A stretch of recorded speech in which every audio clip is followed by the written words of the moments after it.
Hello, my name is Tammy Joplin and I'm a registered nurse. Today I'm here to present to individuals who've been diagnosed with chronic obstructive pulmonary disease and also to friends and family who'd like to know more about COPD. Today you'll be provided with information about COPD, risk factors, prevention, and treatment plans. There will be two parts to this presentation. The first part is going to be a little more technical and covers the effects that COPD has on each body system. In the second part, we'll get into the more practical treatment plan for those in the audience who have COPD. COPD affects over 12.7 million people in America. It's the third most common cause of death in Western countries. Recently, Leonard Nimoy, also known as Spock from the original Star Trek series, lost his life to COPD at the age of 83.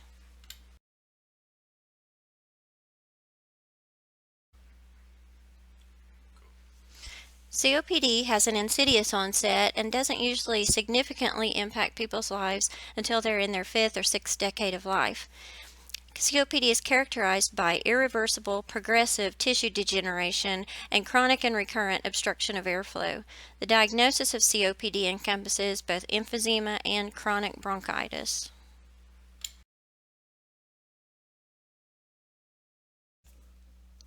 COPD is largely preventable. The major cause of COPD is smoking. Primary prevention of COPD is simply to not smoke and avoid secondhand smoke.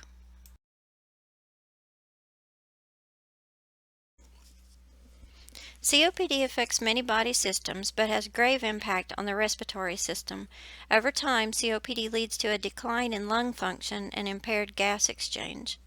COPD is characterized by increased mucus production due to inflammation, scarring, and narrowing of airways. It's also characterized by a reduction in the elasticity of lungs and a breakdown of elastin. There's also impaired exhalation and buildup of CO2 and a decline in lung function with age. Some of the common symptoms of COPD are air hunger, chronic cough, difficulty breathing if not in the tripod position, exertional dyspnea, gasping, shortness of breath, weakness, and wheezing. Ease of breathing and effective gas exchange are progressively impaired.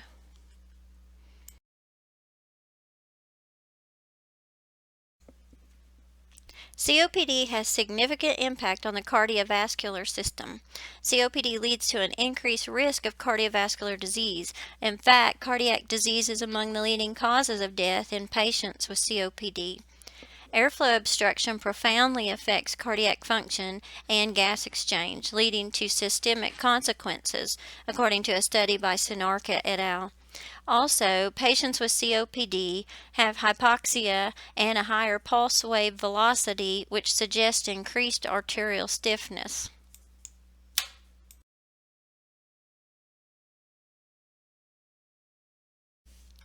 COPD affects fluid balance due to hypercapnia and hyperoxemia.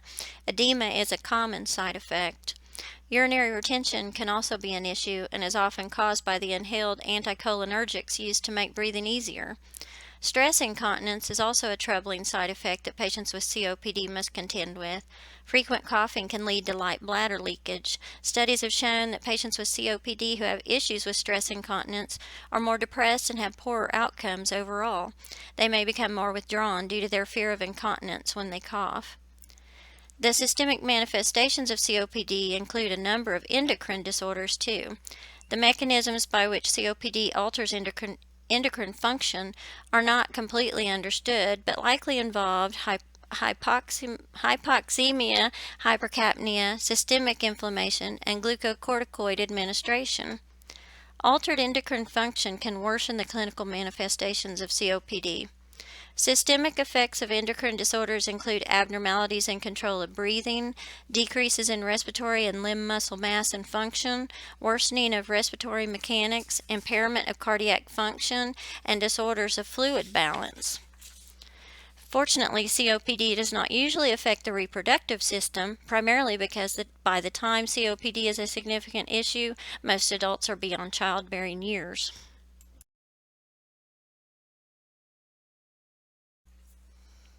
COPD also impacts the neural and sensory systems. It affects the inspiratory muscles, causing them to work harder to achieve ventilation. The hyperinflation of the lungs reduces the flow and capacity of the diaphragm. This is compensated by a threefold increase in neural drive, adaptations of the chest wall and diaphragm shape to accommodate the increased volume, and adaptation of muscle fibers to preserve strength and increase endurance. Also, the drive to breathe involves some voluntary work as well as involuntary respiratory related neurons. Voluntary drive is often necessary during severe exacerbations of COPD. COPD also affects the integumentary system. With the low levels of oxygen in the blood associated with COPD, it makes the skin more vulnerable to damage.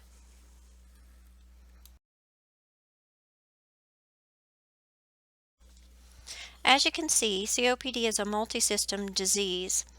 2 to 19% of people with COPD also have osteoporosis. COPD may also lead to some musculoskeletal impairment resulting from impaired gas exchange. Upper extremities may have limited muscle strength, but this can be improved with pulmonary rehabilitation. Also, steroid use, which is commonly prescribed for patients with COPD, adversely affects the musculoskeletal system. A common side effect of long-term steroid use is brittle bones and risk for fractures. COPD also affects the GI system indirectly.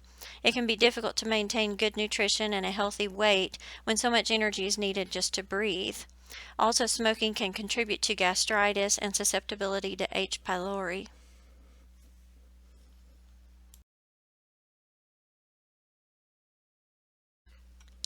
Now that we've discussed the body systems and the effects COPD has on them, let's consider the use of technology to help reduce acute exacerbations.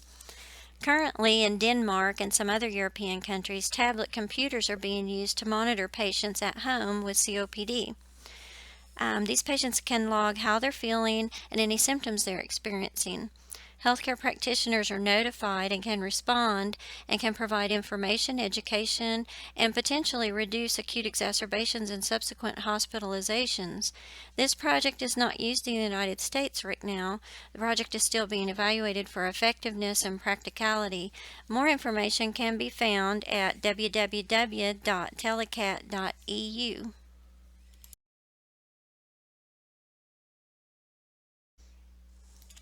This concept map illustrates the symptoms and pathophysiology of COPD in Native American women, but it applies to any patient with COPD. Following the symptoms are the risk factors. The greatest risk by far is cigarette smoking. When patients choose to stop smoking, their survival rate increases. Secondhand smoke is also a risk factor that is modifiable but sometimes unavoidable. Fortunately, smoking is banned in many public places, which reduces the risk for breathing secondhand smoke. On this concept map, the end results are based on whether the patient stops smoking or continues to smoke, since that's the primary risk factor. You can see that by stopping smoking, the 10-year survival rate increases to 80%, contrasted to only 50% if you continue smoking.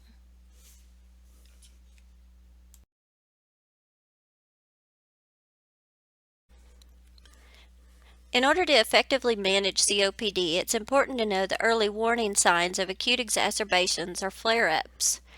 Wheezing or more wheezing than what's normal for you, coughing more than usual, shortness of breath that is worse than usual, an increase in the amount of mucus, change in the color of your mucus to yellow, green, tan, or bloody, shallow or rapid breathing more than what's your normal, fever, confusion or excessive sleepiness, and swelling in your feet or ankles. Understanding these early warning signs is an important part of your COPD treatment plan.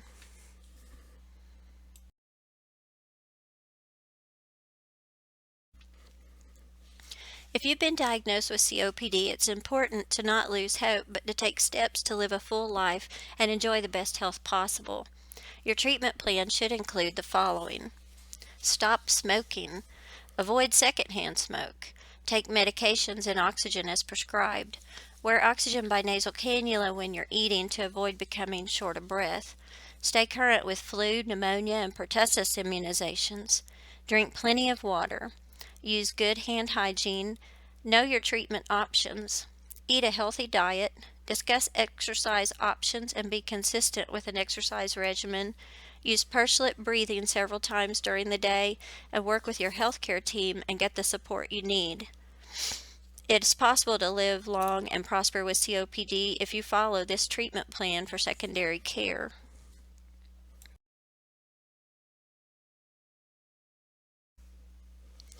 Positioning can make a significant difference in decreasing shortness of breath and reducing the amount of work it takes to get good air exchange. This slide shows some good positions you should be aware of to help you breathe more easily. The tripod position opens up the airway. Diaphragmatic breathing is used to strengthen the diaphragm for more effective exhalation of CO2 out of the lungs.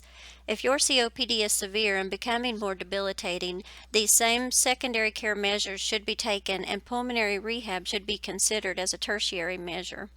You can speak to your healthcare practitioner about pulmonary rehab.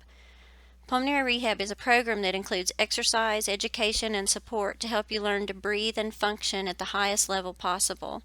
In rehab, you'll learn breathing techniques, medications, nutrition, relaxation, oxygen, how to stay healthy and avoid exacerbations, and how to do your activities of daily living with less shortness of breath.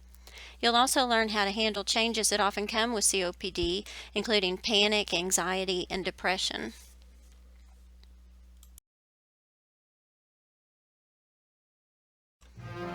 Armed with information, encouragement, resources, and motivation, you can live long and hopefully prosper with COPD.